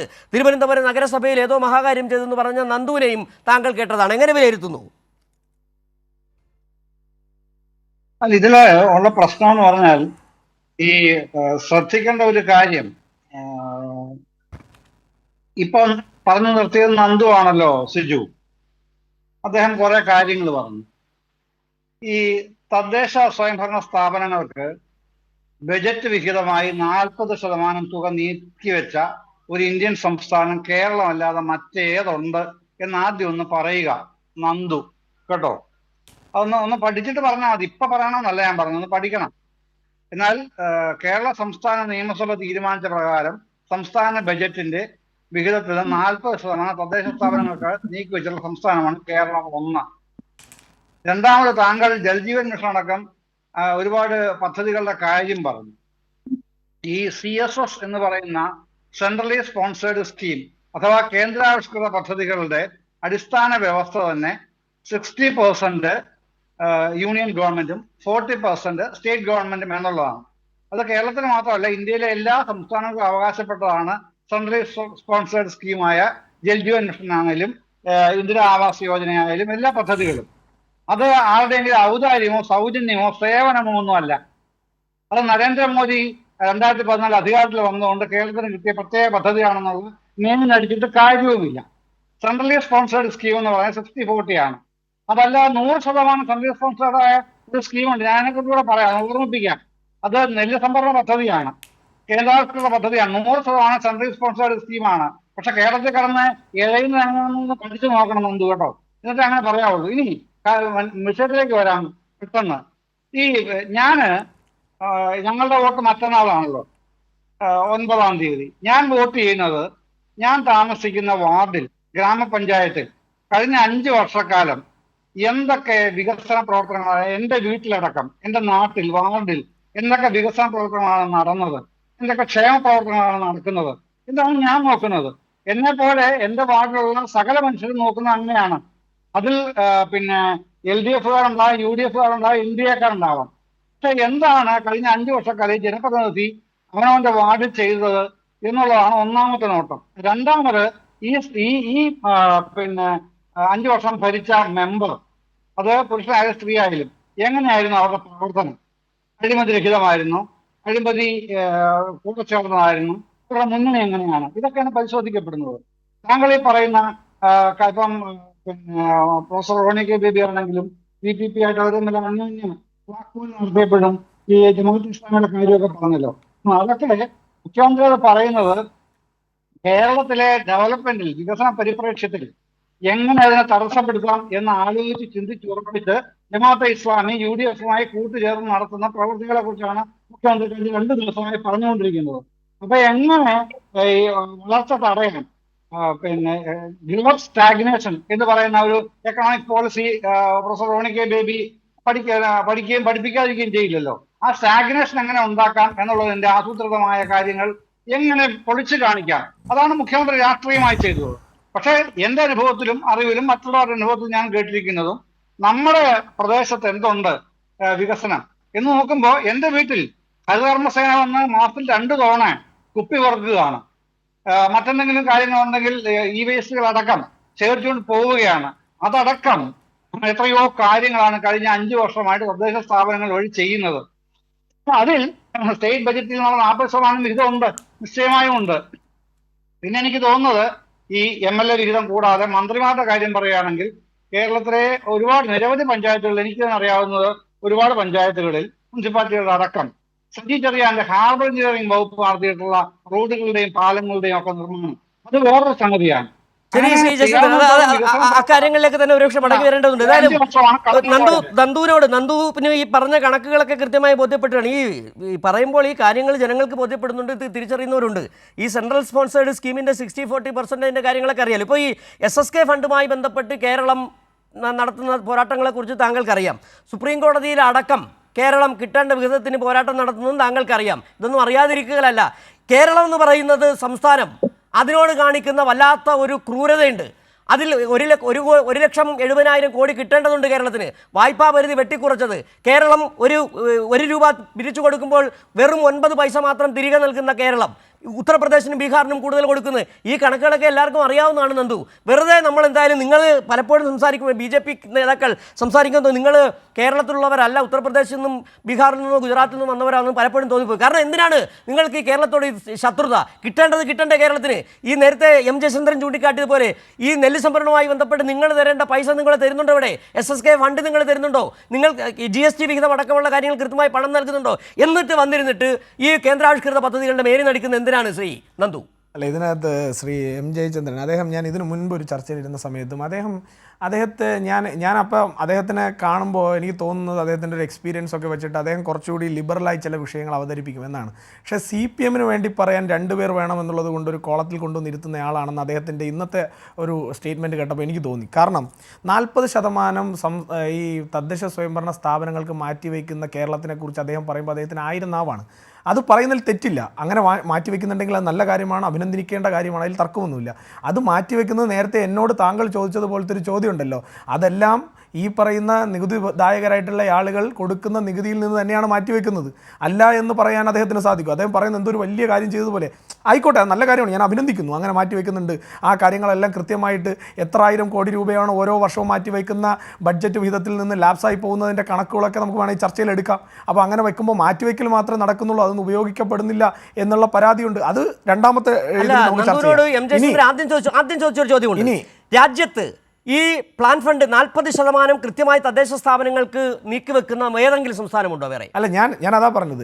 ഞാൻ അതിനെക്കുറിച്ച് ഇപ്പോൾ ഗവേഷണം നടത്തിയിട്ടല്ല ഇവിടെ ഇരിക്കുന്നത്. ഞാൻ വേണമെങ്കിൽ പഠിച്ചിട്ട് പറയാം. അദ്ദേഹം പറഞ്ഞല്ലോ ഞാൻ പഠിച്ചിട്ട് പറയാം. പക്ഷെ അത് മാറ്റിവെക്കുന്നത് എന്തോ ഔദാര്യമാണ് എന്നുള്ള ലൈനിലാണ് അദ്ദേഹം പറയുന്നത്. അങ്ങനെ മാറ്റിവെച്ചിട്ടുണ്ടെങ്കിൽ അത് നല്ല കാര്യമാണ് എന്ന സ്റ്റാൻഡാണ് എനിക്കുള്ളത്. ഞാൻ അതിനെ എതിർത്തല്ല. പക്ഷേ അങ്ങനെ മാറ്റിവെക്കുന്നു എന്ന് പറയപ്പെടുമ്പോഴും അത്തരം ഫണ്ടുകൾ മാറ്റിവെക്കപ്പെടുകയും അതിനെ ഉപയോഗിക്കാതെ ലാപ്സാക്കി കളയുകയും ചെയ്യുന്ന ഈ സർക്കാർ തന്ത്രമുണ്ടല്ലോ, ആ തന്ത്രം ആ തന്ത്രത്തെക്കുറിച്ച് ഈ ലാപ്സാക്കൽ ഈ ലാപ്സാക്കൽ എന്ന് പറയുന്നത് എനിക്ക് തോന്നുന്നു പക്ഷേ VPP മുസ്തഫ ആയിരിക്കണം.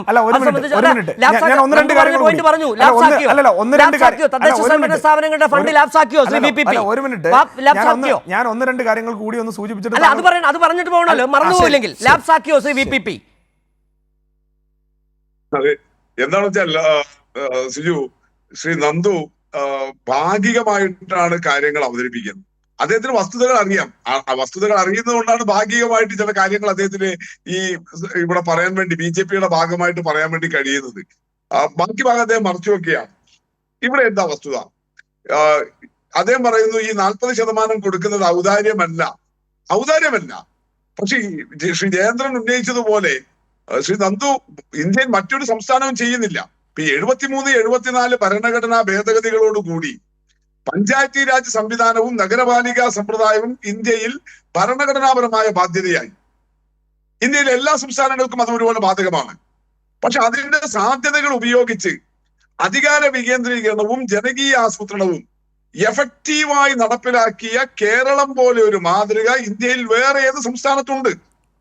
അതുകൊണ്ടാണ് ഇപ്പോഴും മറ്റ് സംസ്ഥാനങ്ങളിൽ അധികാരവും ഫണ്ടുമെല്ലാം സംസ്ഥാന സർക്കാരുകളിൽ തന്നെ കേന്ദ്രീകരിച്ചിരിക്കുമ്പോൾ കേരളത്തിൽ 96 വരെ ഈ ജനകീയാസൂത്രണം നയനാർ ഗവൺമെന്റ് തുടങ്ങിയ 96 വരെ സംസ്ഥാന സർക്കാരിൽ നിക്ഷിപ്തമായിരുന്ന വിവിധ വകുപ്പുകളുടെ അധികാരവും അതിനുപയോഗിക്കാനുള്ള ഫണ്ടും താഴോട്ട് കൊടുത്ത ജനകീയാസൂത്രണം നടപ്പിലാക്കിയത്. അതിന്റെ ഭാഗമായിട്ടാണ് ഈ 30 വർഷം കൊണ്ട് പടിപടിയായി സംസ്ഥാന പ്ലാനിന്റെ 40% തദ്ദേശ സ്വയംഭരണ സ്ഥാപനങ്ങളുടെ കൈകളിലേക്ക് എത്തിയത്.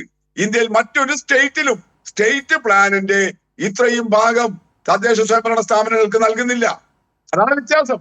അത് കേരളത്തിലെ ഇടതുപക്ഷം എടുത്തത് അതിശക്തമായ അധികാര വികേന്ദ്രീകരണ നിലപാടാണ്. ഇതാണ് ഞാൻ ആദ്യത്തെ സ്ട്രെച്ചിൽ പറഞ്ഞത് സിജു. ഈ ജനകീയാസൂത്രണത്തെ കുറിച്ചോ അധികാര വികേന്ദ്രീകരണത്തെ കുറിച്ചൊന്നും BJP പോലും കേരളത്തിൽ എവിടെയും ഈ തെരഞ്ഞെടുപ്പ് സമയത്ത് സംസാരിക്കുന്നില്ല. അദ്ദേഹം സിജു ഉപയോഗിച്ചത് തിരുവനന്തപുരം കോർപ്പറേഷന്റെ LDF പുറത്തിറക്കിയ വികസന രേഖയാണ്. അതിൽ അദ്ദേഹത്തിന് കേന്ദ്ര ഗവൺമെന്റിന്റെ സെൻട്രലി സ്പോൺസേർഡ് സ്കീമുമായി ബന്ധപ്പെട്ട കുറച്ച് കാര്യങ്ങൾ അദ്ദേഹം പറഞ്ഞു. ഞാൻ സിജുവിനോട് ചോദിക്കുന്നത്, ആ ഭാഗം മാത്രമാണോ, അത് മാത്രം ഉൾക്കൊള്ളുന്ന 4 or 5 പേജ് മാത്രമാണോ ആ തിരുവനന്തപുരം നഗരസഭയുടെ ഈ വികസന രേഖ, LDF ഇറക്കിയ വികസന രേഖ? താങ്കളൊന്ന് പറയൂ.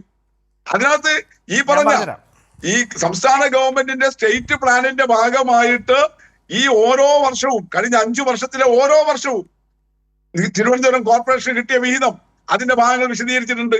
എന്നിട്ട് അദ്ദേഹം പറയുകയാണ്, ആര്യ രാജേന്ദ്രനെ ഈ ഇടതുപക്ഷം എവിടെയും ഇപ്പോൾ കാണിക്കുന്നില്ല. നിങ്ങൾ 5 വർഷമായില്ലേ ആര്യ രാജേന്ദ്രൻ എന്ന് പറയുന്ന ആ യുവതിക്ക് നേരെ ഈ അധിക്ഷേപം തുടങ്ങിയിട്ട്? അവര് മേയറായ ദിവസം തൊട്ട് തുടങ്ങിയത്. എനിക്ക് ഈ സാഹചര്യത്തിൽ ഒരു കാര്യം പറഞ്ഞു പോകേണ്ടതുണ്ട് VPP. അതായത് ആര്യ രാജേന്ദ്രൻ കോർപ്പറേഷൻ മേയറായിരുന്നു. മറ്റ് ചില ചുമതലകളുടെ ഭാഗമായി ബന്ധപ്പെട്ടപ്പോൾ ആര്യ രാജേന്ദ്രൻ ജീവിച്ചിരിപ്പുണ്ട്. കഴിഞ്ഞ 2020 അവരോടൊപ്പം ആര്യ രാജേന്ദ്രനോടൊപ്പം BJPയുടെ തിരുമല അനിൽ എന്ന് പറയുന്ന ഒരു കൗൺസിലർ ഉണ്ടായിരുന്നു. അദ്ദേഹം ഇപ്പോൾ ജീവിച്ചിരിപ്പില്ല. നന്ദു, എന്നോടാണോ? അതെ, നന്ദുവിനോടാണ് പറഞ്ഞത്. നന്ദു ആര്യ രാജേന്ദ്രനെ തിരക്കിയപ്പോൾ എനിക്ക് തിരുമലാലിന്റെ കാര്യം കൂടി പെട്ടെന്ന് ഓർമ്മ വന്നതാണ്. ഇനി ഞാൻ പറയാം. നേരത്തെ ശ്രീ VPP മുസ്തഫ അദ്ദേഹം പറഞ്ഞു, ഞാൻ ഏതോ 3 or 4 പേജുകൾ മാത്രം കാണിച്ചിട്ട് എൻ്റെ പരിധിക്ക് കാര്യങ്ങൾ പറഞ്ഞു എന്നാണ്. ഇതാരാണോ നിങ്ങൾക്ക് തയ്യാറാക്കി തന്നത് ആ ആൾ നിങ്ങളുടെ ഏറ്റവും വലിയ ശത്രുവാണ്. അത് നിങ്ങൾ ഇപ്പോൾ തന്നെ തിരിച്ചറിഞ്ഞോളൂ. ഞാനത് ഇപ്പോൾ തന്നെ CPMനെ ബോധ്യപ്പെടുത്തുകയാണ്. ആരാണോ ഇത് നിങ്ങൾക്ക് തയ്യാറാക്കി തന്നത് അയാൾ നിങ്ങളുടെ ഏറ്റവും വലിയ ശത്രുവാണ്. ഇതിനകത്ത് വച്ചിരിക്കുന്ന എല്ലാ പേജുകളും ഞാൻ വേണമെങ്കിൽ ഇവിടുത്തെ കൈരളിയുടെ ആൾക്ക് ഈ കോപ്പി കൊടുത്തിട്ട് ഞാൻ അടയാളപ്പെടുത്തി എഴുതി വച്ചിരിക്കുന്ന എമൗണ്ടുകൾ അടക്കം സ്വാഭാവികമായിട്ട് താങ്കൾ പറഞ്ഞ വികസന രേഖ നമുക്ക് പരിശോധിക്കാം. നന്ദു പറഞ്ഞ ഒറ്റ കാര്യമാണ് ഞാൻ ചോദിച്ചത്. നന്ദു പറഞ്ഞൊരു കാര്യമുണ്ടല്ലോ, ആര്യ രാജേന്ദ്രന്റെ കാര്യം ആര്യ രാജേന്ദ്രനെ കാണുന്നില്ല. തിരുമല അനിൽ എവിടെ പോയി? നന്ദു, തിരുമല അനിൽ കൗൺസിലർ ആയിരുന്നു, ആര്യ രാജേന്ദ്രനൊപ്പം ഉണ്ടായിരുന്ന കൗൺസിലർ. പ്രിയപ്പെട്ട താങ്കളുടെ ആവേശം എനിക്ക് മനസ്സിലായി. ഞാനിലേക്ക് വന്നാൽ പോരെ? താങ്കളുടെ ആവേശം എനിക്ക് മനസ്സിലായി. ചില കാര്യങ്ങൾ അല്ല, മിണ്ടാതിരിക്കും ചേട്ടാ.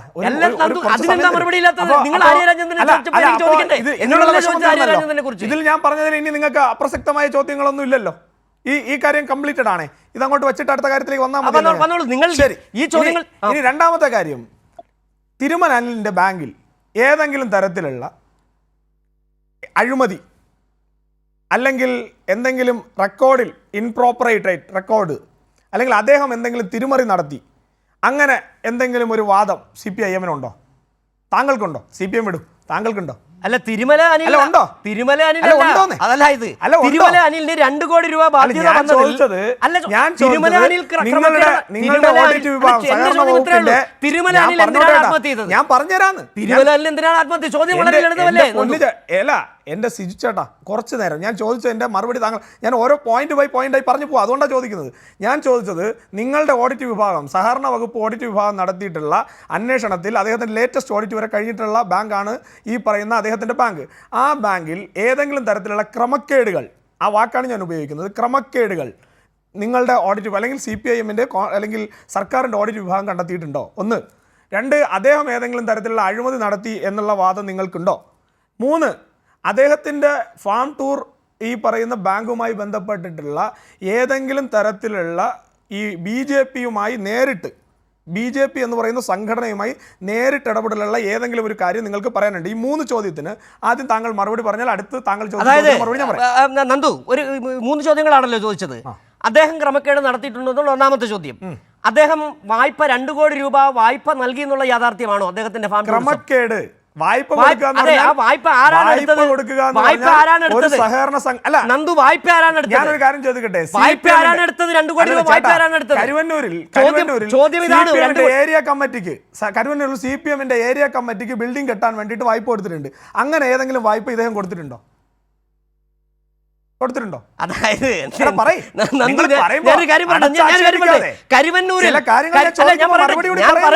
ചോദ്യം ഇതാണ്, ആ വായ്പ എടുത്തത് ആരാണ്? 2 കോടി രൂപ വായ്പ എടുത്തത് ആരാണ് അവിടെ? അല്ല, ഞാൻ ചോദിച്ചത് ഫാം ടൂറിസം ബാങ്കിൽ നിന്ന് 2 കോടി രൂപ വായ്പ എടുത്തത് ആരാണ്? ഇന്ത്യൻ ജനാധിപത്യത്തിന്റെ സംവിധാനം അനുസരിച്ച് അല്ലെങ്കിൽ സഹകരണ നിയമം അനുസരിച്ച് 18 വയസ്സ് കഴിഞ്ഞ് ആർക്കും വായ്പ എടുക്കാം. വായ്പ എടുത്തവർ തിരിച്ചടക്കുകയും ചെയ്യും. എടുക്കാലോ. വായ്പ എടുത്തവർ തിരിച്ചടക്കുകയും ചെയ്യും. ഞാൻ ചോദിക്കട്ടെ ഏട്ടാ, നിങ്ങൾ പറഞ്ഞു പോവല്ലേ, ചോദിക്കട്ടെ. ഞാൻ അതുകൊണ്ടാണ് ചോദിച്ചത്, അദ്ദേഹം ഈ കരുവന്നൂരിൽ നടന്നിട്ടുള്ളത് പോലെ ഒരു തട്ടിപ്പ് നടത്തിയിട്ടുണ്ടോ? ഇല്ലെന്നാണല്ലോ അതിന്റെ ഉത്തരം. കംപ്ലീറ്റ് അങ്ങനെ തീരുമാനിക്കാലോ. കാരണം കരുവന്നൂരിൽ രണ്ട് ബിൽഡിംഗ് ഫണ്ടിന്, ഏരിയ കമ്മിറ്റികളുടെ 2 ബിൽഡിംഗ് ഫണ്ടിന് കോടിക്കണക്കിന് രൂപ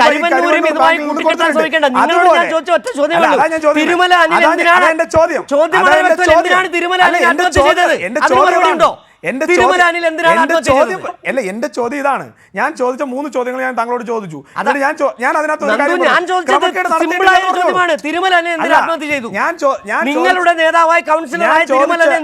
ചോദിച്ച ചോദ്യത്തിന്റെ സാങ്കത്യം താങ്കൾക്ക് മനസ്സിലായല്ലോ. അദ്ദേഹം എന്തെങ്കിലും അഴിമതി നടത്തിയിട്ടുണ്ടോ? ഇല്ല. ഉറപ്പിക്കാലോ അത്. നന്ദു, ഞാനൊരു കാര്യം പറയട്ടെ. അദ്ദേഹത്തിന്റെ അഴിമതി 2 കോടി രൂപ അദ്ദേഹത്തിന്, അല്ല, അത് ഒരു തരത്തിലുള്ള ക്രമക്കേട്, അദ്ദേഹത്തിനെ കൊണ്ട് ക്രമക്കേടിന് നിങ്ങൾ നിർബന്ധിച്ചു. ഞാൻ ചോദിച്ചത് ചോദിക്കട്ടെ, 2 കോടി രൂപ വായ്പ ആരാണ് എടുത്തത് ആ ബാങ്കിൽ നിന്ന്? ചോദ്യം ഇതാണ്. 2 കോടി രൂപ വായ്പ എടുത്ത് തിരിച്ചടക്കാൻ കഴിയാത്ത രീതിയിൽ അദ്ദേഹം ആത്മഹത്യ ചെയ്തു. ആരാണ് വായ്പ എടുത്തത്? അവിടെ പലരും വന്ന് പറഞ്ഞല്ലോ വായ്പ എടുത്ത BJP കൗൺസിലർമാരടക്കം ഉണ്ടെന്ന്. അല്ല, 5 കോടിയോ 50 കോടിയോ എടുത്തത് വ്യക്തികളാണ് എടുത്തിട്ടുള്ളത്, അല്ലാതെ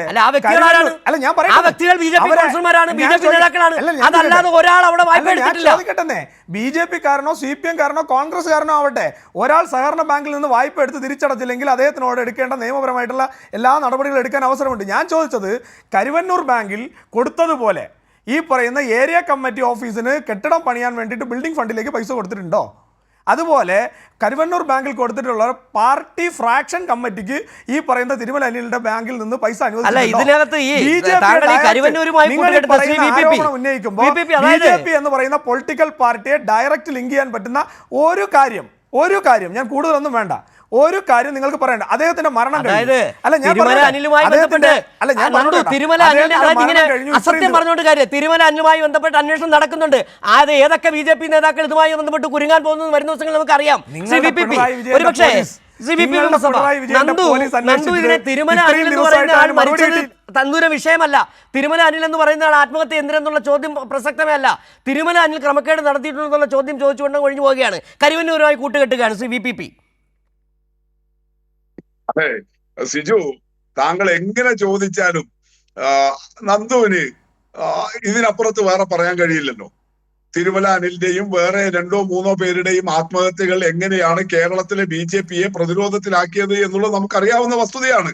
അത് എങ്ങനെയെങ്കിലും മറച്ചു വെക്കാൻ വേണ്ടിയിട്ട് കരുവന്നൂർ എന്ന് പറഞ്ഞുകൊണ്ടിരിക്കുന്നു. കരുവന്നൂരിൽ നിങ്ങളുടെ അന്വേഷണ ഏജൻസികളല്ലേ ഇപ്പൊ അന്വേഷണം നടത്തുന്നത്. അദ്ദേഹത്തിന്റെ ബാങ്കിൽ 1 രൂപയുടെ തിരിമറിയില്ല, അദ്ദേഹത്തിന്റെ ബാങ്കിൽ അനധികൃതമായിട്ട് ഒരു പണി നടന്നിട്ടില്ല. പിന്നെ അദ്ദേഹം മരണപ്പെട്ടത് അദ്ദേഹം ഒരു സാധാരണക്കാരനാണ്. അദ്ദേഹത്തിന് പാവങ്ങളുടെ വേദന കാണുമ്പോൾ അവർക്ക് പണം എത്തിച്ചു കൊടുക്കാൻ അല്ലാതെ 5 പൈസ കൈകൂലി വാങ്ങിയതിന്റെ പേരിലല്ല അദ്ദേഹം മരണപ്പെട്ടത്. അതുകൊണ്ട് അദ്ദേഹത്തിന്റെ പേരൊക്കെ പറയാൻ കുറച്ച് പാടുണ്ട്. CPM അദ്ദേഹത്തിന്റെ പേര് പറയാനുള്ള അർഹത ആയിട്ടില്ല. പറയാം. അല്ല, ഇവിടെ നന്ദു, കാരണം നമ്മളിങ്ങനെ ബഹളം വെക്കാറില്ലല്ലോ ചർച്ച ചെയ്തത്. രണ്ടാൾ കൂടി സംസാരിക്കുമ്പോൾ പുറത്താരും കേൾക്കില്ല. അതുകൊണ്ടാണ് ഞാൻ നിർത്തിയത്. നന്ദുവിന് ഇഷ്ടംപോലെ സമയം കൊടുത്തിട്ടുണ്ട്, നിങ്ങൾ സംസാരിച്ചുകൊണ്ടിരിക്കുന്നതാണ്. ഇവിടെ തിരുമല അനിൽ പിണറായി വിജയനും CPM-കാരും സമ്മർദ്ദം ചെലുത്തിയിട്ടാണ് ആത്മഹത്യ ചെയ്തത് എന്നേ ഇനി പറയാൻ ബാക്കിയുള്ളൂ. ഇപ്പൊ കേട്ടാൽ അങ്ങനെയല്ലേ തോന്നുന്നത്? എന്താ തിരുമല അനിലും അദ്ദേഹത്തിന്റെ ജീവിച്ചിരിക്കുന്ന കുടുംബവും പറഞ്ഞത്? ഏതെങ്കിലും CPM നേതാവിന്റെ പേര് പറഞ്ഞിട്ടുണ്ടോ? സഹകരണ വകുപ്പിനെ കുറിച്ച് പറഞ്ഞിട്ടുണ്ടോ? അതിലെ ഉദ്യോഗസ്ഥരെ കുറിച്ച് പറഞ്ഞിട്ടുണ്ടോ? തിരുമല അനിലിന്റെ ആത്മഹത്യക്ക് പ്രേരണയായിട്ട് കണ്ടെത്തിയ കാരണം ഈ നാട്ടുകാർക്കെല്ലാം അറിയാം, നന്ദുവിനും 3-4 BJP-കാർക്ക് അറിയില്ലെങ്കിലും. അവരെല്ലാം കുറ്റപ്പെടുത്തിയത് BJP-യാണ്. തിരുമല അനിലിനോടൊപ്പം BJP-യിൽ പ്രവർത്തിച്ചു കൊണ്ടിരുന്ന നേതാക്കളെയും സഹപ്രവർത്തകരെയുമാണ്. വായ്പ എടുക്കാൻ, നേരത്തെ നന്ദു പറഞ്ഞ പോലെ വായ്പ എടുക്കാൻ എല്ലാവർക്കും അവകാശമുണ്ട് 18 വയസ്സ് കഴിഞ്ഞ. പക്ഷെ വായ്പ എടുത്ത് പറ്റിക്കാൻ അവകാശമില്ല, വായ്പ എടുത്തിട്ട് വഞ്ചിക്കാൻ അവകാശമില്ല. ഒരേ പാർട്ടിയിൽ പ്രവർത്തിക്കുന്നവർ, സഹപ്രവർത്തകർ, അവര് ആ സൗഹൃദം ഉപയോഗിച്ച് വായ്പ എടുത്തിട്ട് ഒരാളുടെ ജീവിതത്തെ പ്രതിസന്ധിയിലാക്കുന്ന വിധത്തിൽ പറ്റിക്കാനോ വഞ്ചിക്കാനോ പാടില്ല.